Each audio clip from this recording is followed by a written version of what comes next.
नमस्ते. आज आपण बनवतोय पुडाचे घावणे किंवा 7 कप्प्याचे घावणे. त्याच्यासाठी हे तांदळाचं पीठ घेतलंय, पण थोडंसं जाडसर आहे हे पीठ. त्याच्यात थोडं मीठ टाकायचं, पाणी टाकून चांगलं भिजवून घ्यायचं, थोडंसं पातळ असं.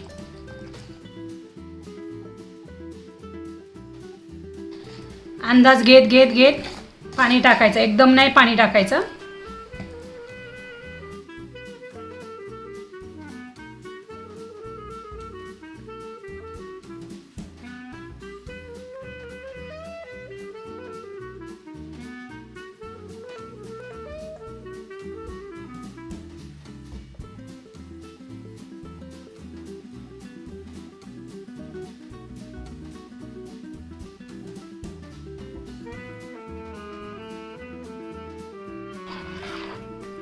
एवढं असं साधारणतः पातळ करायचं एवढं, आणि 10 मिनिटं ठेवून द्यायचं.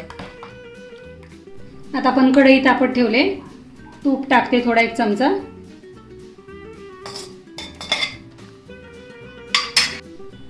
तूप आता गरम झाले, थोडी खसखस टाकते.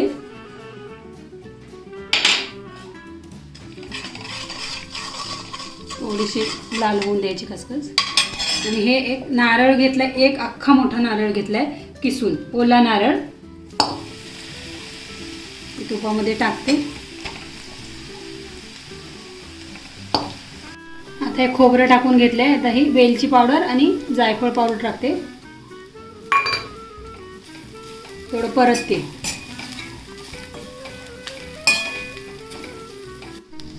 खोबरं आता थोडं परतून झाले. आता हे जवळजवळ 200 ग्राम गूळ आहे, ते विरघळेपर्यंत मिक्स करून घ्यायचं.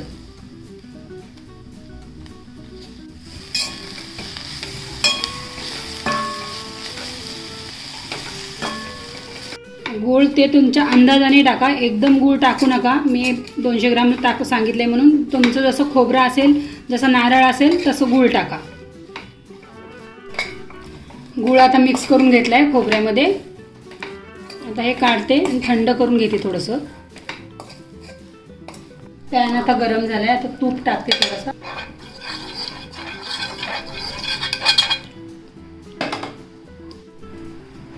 तूप सगळीकडे पसरवून घेते.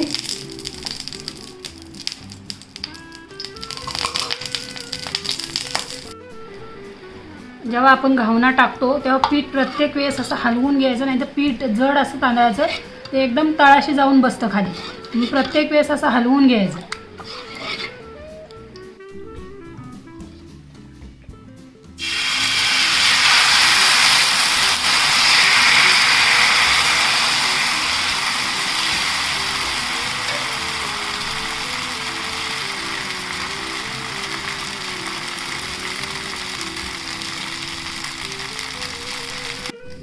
आता 2 मिनिटं झाकण ठेवते.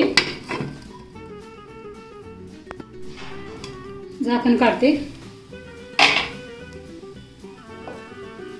आता ह्या अर्ध्याच भागावर हे सारण टाकून घ्यायचं. असं अर्ध्याच भागावर टाकायचं. आता हे असं अर्ध्या भागावर ते सारण टाकून घेतले. आता हे घावना असा पलटी करायचं इकडं. असा पलटी केला, परत ह्या अर्ध्या भागावर पीठ टाकून घ्यायचं. पुन्हा झाकण ठेवायचं. झाकण काढते.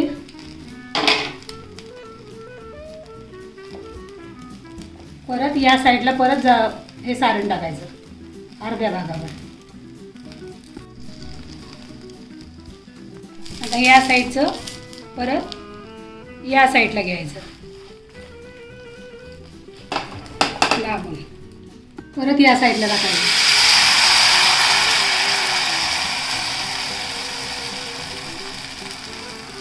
झाकण ठेवते.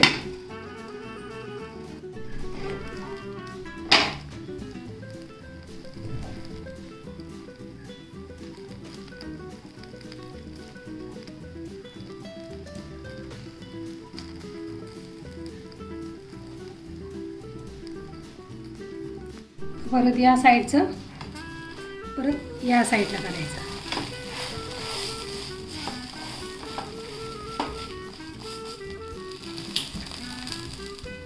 पुन्हा तूप लावून घ्यायचं.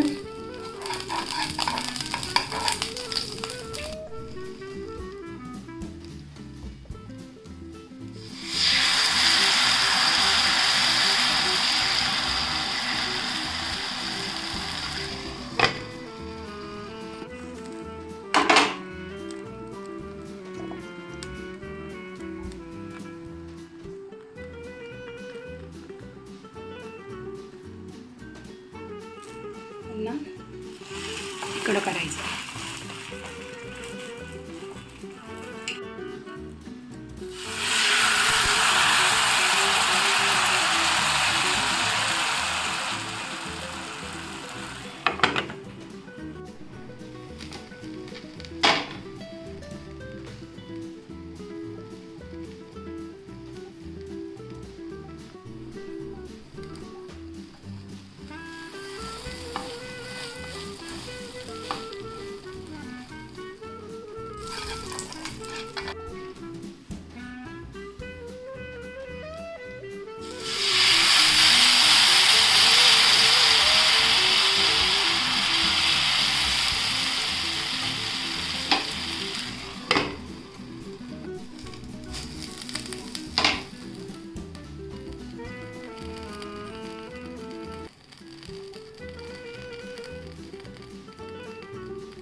सारण परत टाकते.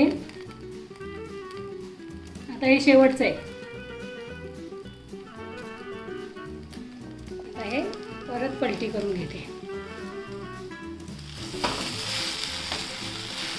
हे असे पूर्ण झाले 7 कप्प्याचे घावणे.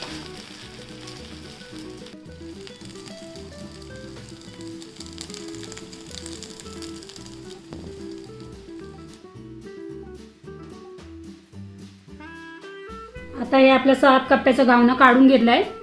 आता हे दुधाबरोबर सर्व करा.